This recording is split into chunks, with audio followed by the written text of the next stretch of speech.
Itu kenapa ada talqin namanya, Pak. Talqin itu mengajarkan orang yang sudah dikubur tadi.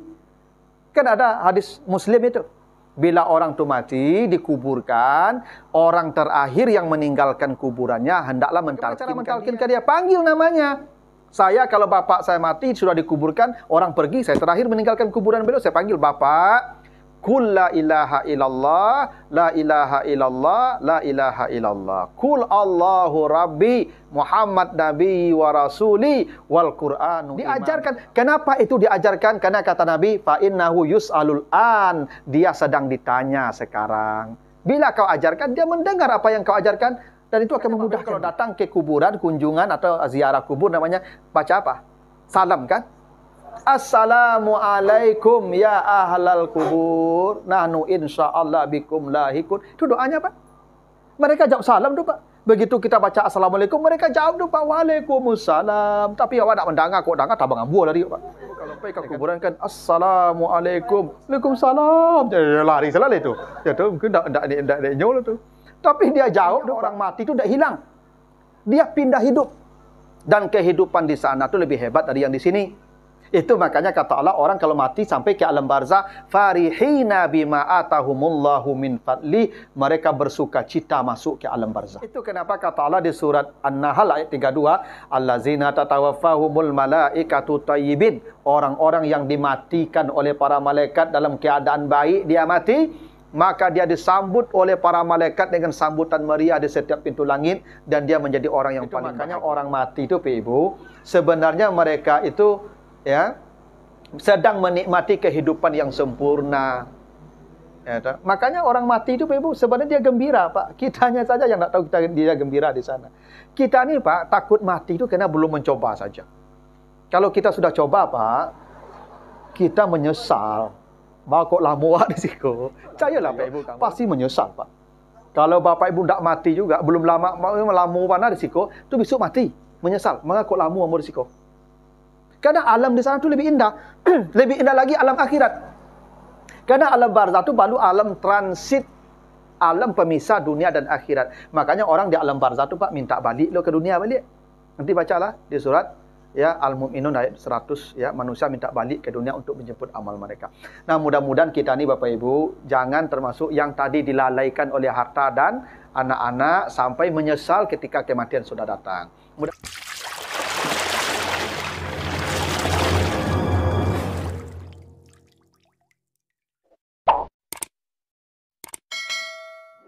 Warahmatullahi wabarakatuh.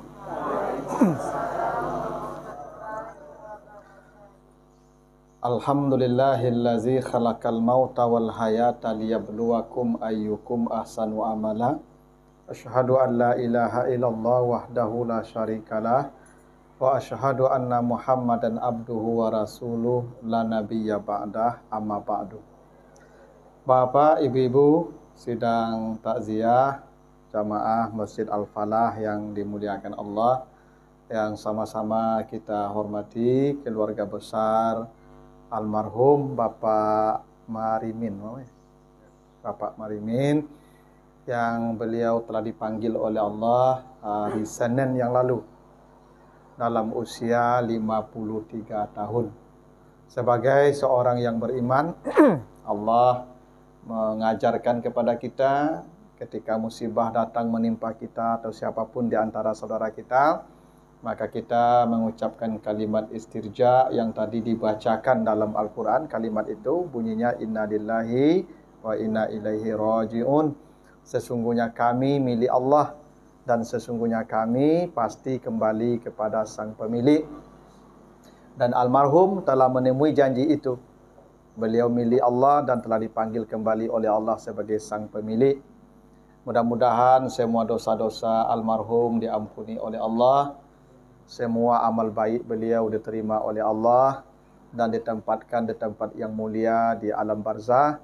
Kelak dikumpulkan kembali di sorga bersama keluarga dan orang tercinta di dunia ini. Dan mudah-mudahan kedatangan kita malam ini bersama ke rumah duka bisa mengurangi beban keluarga. Karena takziah ini hakikatnya adalah pembuktian kalimat istirja tadi. Ketika kita mengatakan innalillah, sesungguhnya kami, maka kata kami itu menunjukkan makna bersama-sama. Allah tidak mengatakan sesungguhnya aku. Bisa saja tuh Allah mengatakan innilillah, tapi tidak innalillah. Karena kalau kami itu maknanya bersama-sama. Artinya kalau ada musibah yang datang menimpa siapapun di antara kita, maka kita datangi dia bersama-sama. Kita tunjukkan bahwa dia tidak sendiri. Kalau duka ini Bapak Ibu, beban ini kalau dipikul bersama dia jadi ringan, Pak. Tapi kalau sendiri memikul beban itu berat. Itu kenapa Nabi Yakub dulu berat terasa beban ketika dikabarkan anaknya Yusuf ya dimakan serigala tewas. Maka Nabi Yakub sampai putih matanya. Kenapa? Karena sendirian memikul beban. Jangankan orang lain, anak-anaknya pun tidak ikut berbagi duka. Maka kita disuruh bertakziah dan ini bagian dari kewajiban kita sesama muslim. Bapak Ibu yang saya muliakan, sebagai pesan takziah malam ini kita akan bahas surat At-Takasur ayat 1 sampai 4. Kata Allah, auzubillahi minasyaitonirrajim, alhaakumut takasur hatta zurtumul maqabir. Kalla saufa ta'lamun, summa kalla saufa ta'lamun. Kamu telah dilalaikan daripada ibadah, daripada Allah oleh at-takasur. At-takasur itu berlomba untuk memperbanyak dunia.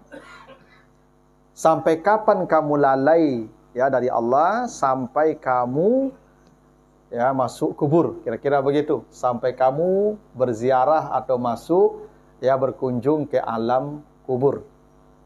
Jangan begitu kata Allah. Jangan kamu pernah lalai oleh at-takasur, karena kelak kamu akan tahu apa yang kamu lalaikan itu. Dan pasti kamu akan tahu pada waktunya apa yang kamu lalaikan itu. Jadi kata Allah Bapak Ibu, kita ini semua telah dilalaikan.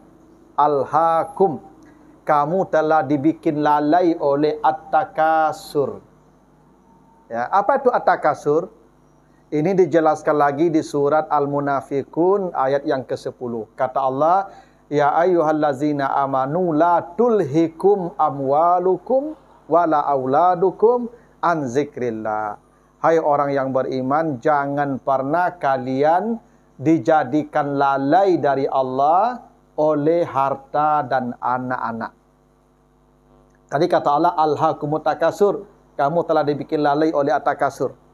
Di Al-Munafiqun kata Allah, jangan kamu dibikin lalai oleh harta dan anak. Jadi kalau Bapak Ibu tanya apa itu at-takasur, itulah harta dan anak. Karena yang banyak bikin kita lalai beribadah ni Bapak Ibu adalah harta dan anak. Kalau ditanya Bapak Ibu, baik Ibu kok tidak datang ke Mas Haji mendengar pengajian? Jawabannya dua Bapak Ibu itu, sibuk oleh pekerjaan atau sibuk oleh anak cucu. Ya nak? Selalu begitu tu Pak. Bapak kok lah jarang ke Mas Haji, sibuk tu duanya Pak. Kalau tidak sibuk mengurus harta, pekerjaan, sibuk mengurus anak cucu. Maka ibu-ibu kan banyak, maka ibu telah ambil cucu tadi tidak mau tinggal. Itu at-takasur namanya itu. Ya, kalau bapak gitu pula, kok kini kok jarang ke masjid telah ambil, itulah pulang malam taruh ya. Ya kan? Banyak kerajo. Ini yang disebut at-takasur. Jadi kita ni Bapak Ibu banyak dilalaikan dari Allah oleh harta dan anak. Kata Allah, itu jangan begitu. Kenapa? Kalla saufa ta'lamun, kamu akan tahu ya bagaimana penyesalan kamu nanti ketika pada waktunya. Kapan kamu tahu kamu lalai itu? Ketika sakratul maut datang. Bapak Ibu kalau baca nanti surat Qaf ayat 22, laqad kunta fi ghaflatin min haza fakashafna anka ghita'aka fabasarukal yauma hadid. Sungguh kamu masih lalai-lalai dalam ibadah, dalam kebaikan, hingga ketika kematianmu datang baru Allah bukakan semua perkara yang kamu lengahkan itu. Ketika itu pandanganmu sangatlah tajam.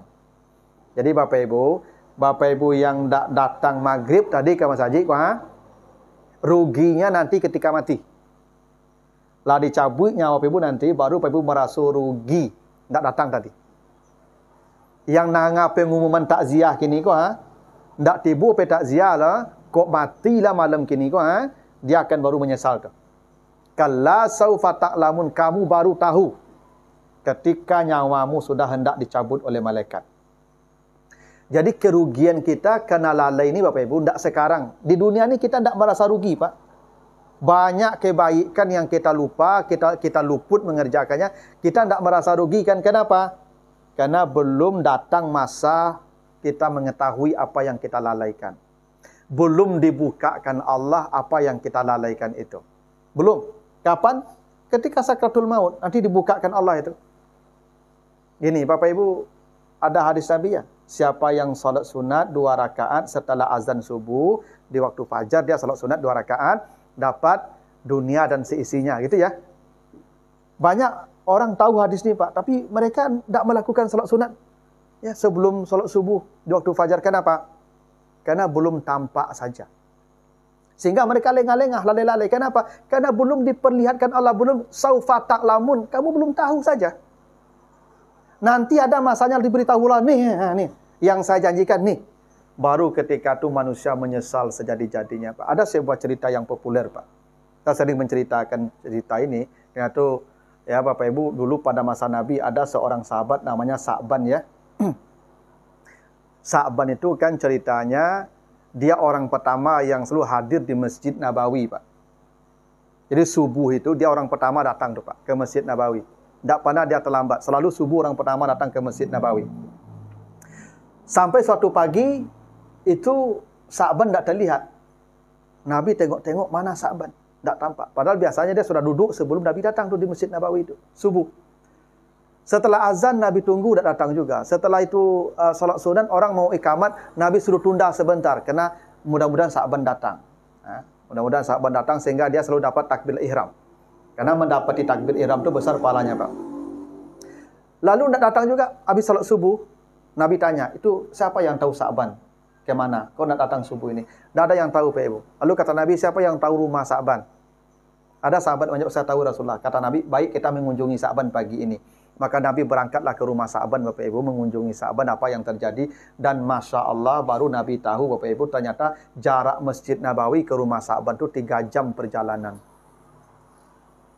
Bapak Ibu kalau 3 jam dari rumahnya ke Masjid Nabawi, dia orang pertama datang salat subuh, jam berapa dari rumah tu Pak? Jam 2 atau jam setengah 3 atau jam 3 atau mungkin jam 1. Baru Nabi tahu jauh ternyata rumah Sa'ban. Sampai di rumah Sa'ban tu ketuk pintu, Assalamualaikum, Waalaikumsalam. Datang keluar perempuan istrinya tanya, ini rumah Sa'ban? Betul. Apa Sa'ban di rumah? Kata istrinya apa? Inna lillahi wa inna ilaihi raji'un. Ya Rasulullah, Sa'ban telah meninggal tadi malam. Itu kenapa dia datang subuh tu? Tapi kata istrinya begini, ya Rasulullah, sebelum Sa'ban meninggal dunia, dia berteriak-teriak 3 kali. Kata Nabi apa teriakannya? Pertama dia berteriak, kenapa tidak lebih jauh? Kenapa tidak lebih jauh? Yang kedua dia berteriak, kenapa tidak yang baru? Kenapa tidak yang baru? Yang ketiga dia berteriak, kenapa tidak semua? Kenapa tidak semua? Dia meninggal dunia. Maka kata Nabi ke sahabat, apa yang diteriaki Sa'ban itulah yang kita masih lalai-lalai, kata Nabi. Maka dibacakan ayat tadi, laqad kunta fi ghaflatin min hadza fakashafna anka ghita'aka. Yang kamu banyak lalai itu pada waktunya akan dibukakan Allah. Apa yang terjadi Pak ketika Sa'ban akan mati itu Pak Ibu? Ternyata ketika dia hendak mati itu Pak Ibu, diperlihatkan langkah kakinya ke masjid tadi. Setiap satu langkah pahalanya. Setiap satu langkah pahalanya. Kan satu langkah kaki itu kata Nabi dalam hadis At-Tirmidzi sama setahun salat malamnya. Satu langkahnya begini, satu langkahnya begini. Ndak tanggung gadang pahalonya loh Pak. Satu langkah tu. Sampai berhenti langkahnya di langkah terakhir berjalan mati. Maka dia berteriak, kenapa ndak lebih jauh? Kenapa ndak lebih jauh? Masya Allah Bapak Ibu ya. Yang sudah 3 jam saja berjalan dari rumah ke masjid, masih menyesal. Kenapa ndak lebih jauh? Bayangkan Bapak Ibu yang jarak rumah 2 menit dari masjid, nak tiba ke masjid, cua gadang pagi tu. Ya, Bapak Ibu yang 2 jam, jarak 2 minit jarak rumah ke masjid, yang tak pergi ke masjid lah, cua lah kadang pagi akan mati besok tu. Kenapa? Allah perlihatkan, kalla saufa ta'lamun, baru kamu tahu nih saat kematian. Lalu Sa'ban tu pernah Bapak Ibu lewat di pagi hari subuh di musim dingin, ketemu orang gelandangan kedinginan, Pak. Sa'ban itu pakai baju jas beberapa lapis kemudian buka. Kalau orang Arab di musim dingin tu Pak, mungkin jaketnya mungkin 3 lapis cuma. Oleh Sa'ban dibukalah jaket yang luar, ditarik kasih ke yang kedinginan tadi. Dia punya jaket lagi 2 lapis lagi. Dibuka yang luar yang lama, yang baru dia pakai. Menjelang mati itu Pak, diperlihatkan pahala magi pakaian ke orang. Jadi magi pakaian orang tu gadang palonya Pak. Tu makanya Bapak Ibu kalau lebih banyak baju di rumah bagi dah leh. Ya tak? Gadang palonya Pak. Ya. Tapi diperlihatkan pula ke Sa'ban itu, andai jaket yang baru yang dia buka. Dia jaket lama yang dikasih tadi. Jaket baru tetap dia pakai. Diperlihatkan pula yang baru ni pahalanya. Maka Sa'ban berteriak, kenapa ndak yang baru? Kenapa ndak yang baru? Kenapa? Dia bisa memberi yang baru, tapi yang lama dia kasih. Itu pun menyesal. Bayangkan Pak ya. Yang sudah memberi pun menyesal karena dia bisa memberi lebih dari itu. Saat kematian, saufa ta'lamun, ketika kamu sudah diberitahu tentang pahala. Makanya Pak, kalau ada Pak lalu katidiang atau lalu kotak amal, kotak infak, di kantong ibu ada misalnya ya kan 5.000, 10.000, 20.000, 50.000, 100.000 misalnya, langkuklah di saku enggak. Tu masuk 5.000 tu. Kok matilah malam itu tu atau hari itu tu, dia berteriak tu, mangadak nen 100 gitu Pak. Gitu Pak. Manusia tu akan menyesal kenapa enggak yang banyak. Kenapa kok yang 5 padahal yang 100 ada. Itu akan disesali. Kalla saufa ta'lamun, kamu akan tahu. Apa yang dijanjikan itu akan tahu pada waktunya. Sekarang tak diberitahu, Pak. Kalau diberitahu, kini kau apa? Nak kamu rumah, nak kamu lioto, Pak. Cayolah kamu. Sedekah sado itu. Untung kita belum diberitahu. Yang ketiga, Sa'ban itu ketika hendak mati, dia pernah dulu mau makan roti, Pak. Datang pengemis. Dia lapar, belum makan. Oleh Sa'ban diparuh 2 roti, dikasih separuh ke pengemis, separuh untuk dia. Diperlihatkanlah pahala memberi makan ke orang tu Pak. Yo dak tanggung gadang pahala Pak. Magi makan orang yo bana gadang pahalanya Pak. Sabana gadang. Itu makanya kata Nabi, siapa yang memberi makan separuh korma saja, separuh korma dia kasih orang makan, ditutup pintu neraka. Bayangkan tu Pak. Ittaqin nara walau bisikki tamrah. Tutuplah pintu neraka walaupun bersedekah makanan separuh korma. Yo bana gadang pahala magi makan orang tu Pak. Itu makanya Nabi Ibrahim tu tidak pernah tidur di malam hari kecuali telah memberi makan orang antara 10 sampai 100 orang. Itu makanya kata Allah di surat Al-Insan ayat 8 sampai 12, nanti manusia berdiri di padang mahsyar dalam keadaan wajah pucat pasi, masam. Tapi ada manusia yang wajahnya riang gembira di padang mahsyar. Tidak ada takut, tidak ada pucat, tidak ada pasi, tidak ada panas, tidak ada haus. Apa amalnya? Wa yut'imunat ta'am. Di dunia hobi memberi makanan. Itu kadang palonya Pak. Diperlihatkanlah palu bagi makanan tadi ke orang-orang miskin oleh kepada pengemis tadi. Yobana gadang palu Pak. Tapi oleh Allah diperlihatkan pula, kok sado roti diagian pak dulu, kok gadangnya. Maka Sa'ban berteriak, kenapa ndak semua? Kenapa ndak semua? Makanya Bapak Ibu, kalau ada Bapak Ibu sedekah kan, buat tadi pergi ke masjid, buat piti 200.000. Atau sedekah misalnya ya 10.000, dibuat pulang 190.000 ya. Nah, menyasar kok mati mah, manga ndak sadonya. Itu Pak. Kapan? Ketika kematian datang. Ini yang disebut alha. Kamu masih lalai-lalai. Kamu masih lengah-lengah tuh. Kenapa? Karena belum diberitahu, karena kematian belum datang. Kelalaian itu baru berhenti. Zurtumul makabir, kalau kamu sudah mengarah masuk ke alam kubur. Jadi Bapak Ibu, ada hal yang menarik juga nih Pak. Alam kubur ini disebut dengan alam barzah ya, atau disebut juga dengan makabir ya. Alam barzah atau alam kubur itu sama. Alam kubur itu bukan yang di bawah tanah itu Pak ya.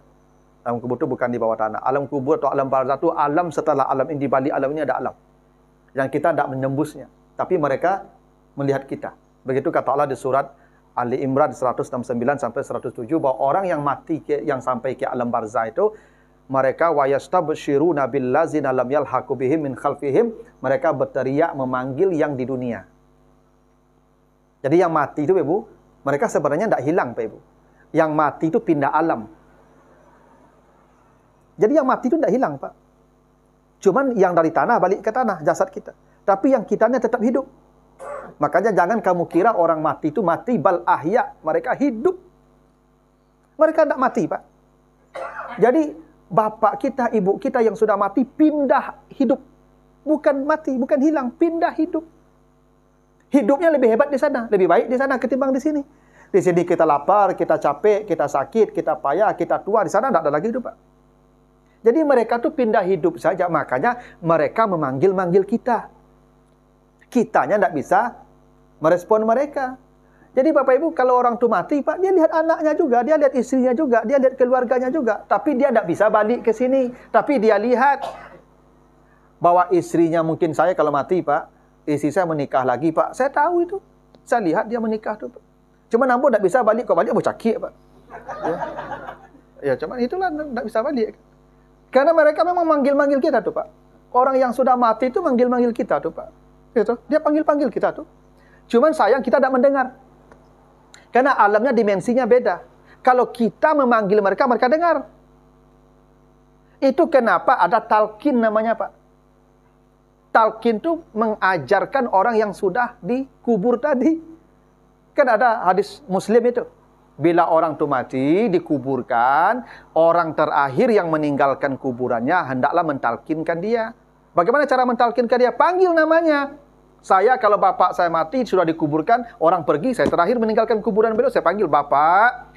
Kul la ilaha illallah, la ilaha illallah, la ilaha illallah. Kul Allahu Rabbi, Muhammad Nabi wa Rasuli, wal Qur'anu imami. Itu talqin namanya, Pak. Bapak, katakan la ilaha illallah, la ilaha illallah, la ilaha illallah. Katakan Allah Tuhanku, Muhammad Nabi dan Rasulku, dan Al-Quran imamku. Diajarkan. Kenapa itu diajarkan? Karena kata Nabi, fa innahu yus'alul an. Dia sedang ditanya sekarang. Bila kau ajarkan, dia mendengar apa yang kau ajarkan, dan itu akan memudahkan dia. Itu makanya perlu anak-anak ini mengerti, Pak Ibu, kalau dia mati bapaknya, ibunya, dia talkinkan bapak ibunya. Dia orang terakhir yang meninggalkan kuburan. Itulah makanya belajarlah kamu minal mahdi ilal lahad. Belajarnya sampai ke lahad, Pak. Bagaimana belajar sampai ke lahad? Itulah talqin. Karena mereka tuh mati tidak hilang, mereka tetap melihat kita. Makanya Bapak Ibu kalau datang ke kuburan, kunjungan atau ziarah kubur namanya baca apa? Salam kan? Assalamualaikum ya ahlal kubur. Nahnu insyaallah bikum lahikun. Itu doanya, Pak. Mereka jawab salam tuh, Pak. Begitu kita baca Assalamualaikum, mereka jawab tuh, Pak. Waalaikumsalam. Tapi awak tak mendengar, kok dengar tabang ambuh lari, Pak. Ya kan?